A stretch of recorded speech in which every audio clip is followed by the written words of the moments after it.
السلام عليكم ورحمة الله وبركاته. كبول تنجرتو فيا ويا بجرات تني بجر مكيسني نقول شيء نقول نوابلتو بلي غري أرجو في جي ربينغا نقول نوابدو إذا كانت تاسودان سنرى بدأ بلاي كي يدي فما ولي قلت سو كنيسة أوروميا كيساتي تهما جرو في تهما جرو فيديو خنا أرجين أكثر ملين أجايبه وانغا فاجينيا تي أمدورا تجري كيساتي تهما توري warreewwan gocha gara jabeenya eenyummaa isaanii malee jireenya ilma namaa lafarratti dhibban akkasitti hojjetaa turanii akka ajaa'ibaa ta'e ilaalaa tureen ajaa'ibee ture. Har'a immoo deebi'ee Oromiyaa keessatti hojjetamaa jira jechuudha. Akka aadaa Oromoottis hoggaa dhageenyu namni tokko eega harka namaa jiraate lubbuun isaatis hin galaafatamu, roorroon biraatis irra hin gahu, nagayumaani yoo hidhaa ta'e hidhaa jiraata hidhameeti malee roorroon namni miila qullaa faana qullaa miila qoreerra dallaa daaksisanii deemi jedhanii akkasitti lubbuu namatti mi'eessanii rasaasa 25 guutuu ilma namaarratti akkasitti roobsuun gocha gara jabeenya ilmi namaadha namaaf qabuudha malee waan biraa utuu hin taane. Egaa kuni gocha suukanneessaa gocha gara jabeenya gocha ilmi namaa namarratti dalaguu hin malle gocha yeroo ammaa kana keessatti namni yoo danda'e nama hidhate akka isaadha lolee ofirraa lolu kaanuma hidhatee lolu jiru sanuu yoo arge kan meeshaa wajjin boojihee seera jara oolchaa jirutti hoggaa isaan ammoo sibilii nama jireenya isaadha geggeeffachuuf jiraatu dadhabe yeroo ammaa kana biyyattii keessatti jireenyi nuu qaala'ee rakkoon jabaataa waan jiruufu nama akkanaa kana faana qullaa qoreerra oofanii achiin gaanii rasaasa 25 guutuu itti roobsanii lubbuu namaa balleessanii hangas ammoo nama qaama harka qullaa jiru waa takka irraa of harkaa hin qabne ofirraa deebisullee isaan hin dandeenye kana jecha hin taaneen arrabsaatii akkasitti ajjeesaatii dhugaa rabbitti namni lubbuu namaa tokko hoggaa balleessuuf deemu tan isaatun illeen akka baddullee yaaduu qaba.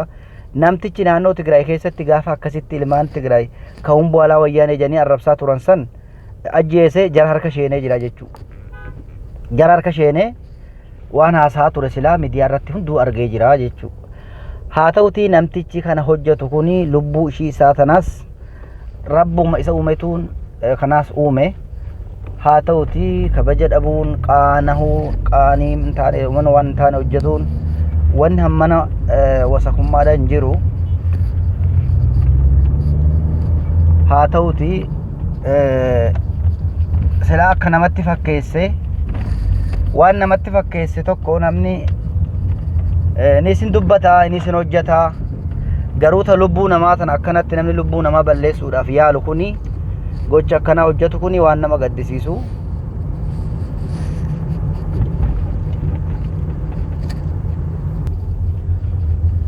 Waan tahameen beenne dhageenyetis hin beekne amma dura dargii keessa namni rarraafamaa ture ija hidhanii ilma namaa tokko ija hidhanii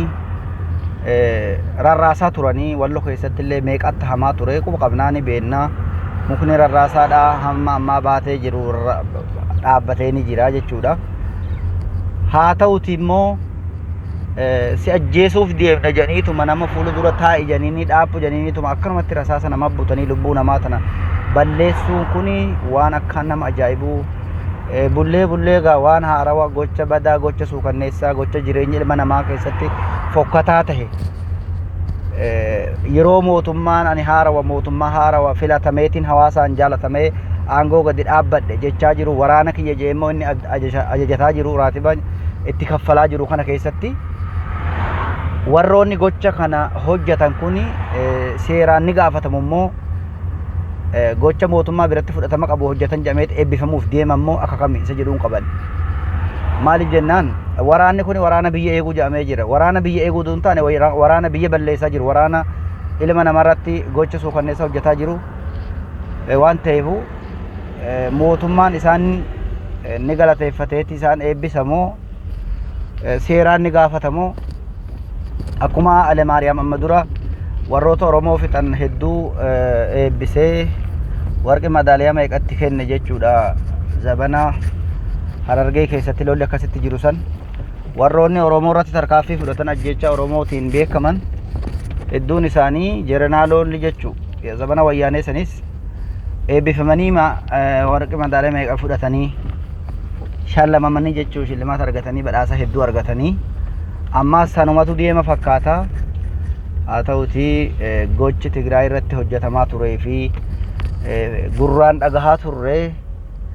akka musalsalatti yookiin akka diraamatti ilaalaa turre har'ammoo Oromiyaa keessatti hojjetamaa jira kana daawwadhaa jechuun barbaadu. Silaa lubbuun ilmaan Oromoodhaa duuti haarawaa miti hidhamuun haarawaa miti wama dur irra dhufne wama itti jirruudha haa ta'utii garuu gochiinni akkanaa kun immoo haarawa nutti tahee jira. Ilma namaa namni akkanatti miidhaan faana qullaa saara keessa oofee bakka fedheen gahee bakka fedha isaatiin gahee kan mul'atetuun nama kana malee kan hafe hanga isaadhaa hin beekamu jechuudha. Kana akkanatti awwaalamutti jiru kan akkanatti hidhaa eebbaafamee jiru akka gadi baheen qabamee dhabamaa jiru meeqatu jira lakkaa'ameen dhumu kuni hamma kana inni mul'ate agarreet irraa dubbataa jira. Isin argina immoo namirraa dubbate hin jiru warri isaadhaa dhabee boohaa jira warri isaadhaa hidhaa jira je'eeti taa'aa jira ukkaanfame je'eeti taa'aa jira. Akka Daani'el Gammadaa amma achi buuteen isaadhaa dhabame amma Daani'el Gammadaa nama ilmaan Oromoo wallootiif dhaabbataa ture. Inni akkasii sun amma dhabame tahee jira jechuudha. Namu akkanaa kana hidhaadhaa fuudhanii namuma hayyuu tahee nama Oromoodhaaf dubbatu nama Oromoodhaaf qabsaa'u nama Oromoodhaaf yaadu nama dhugaa dubbatu nama dhugaa jaalatu nama diina ofirraa jibbu fira ofii jaalatu dhugaa fira isaadhaa jaalatuu fi dharaa fira isaa jibbu kan fuudhamee ukkaanfamaa jiru ajjeefamaa jiru jechaadha. Fayyaa ta'a.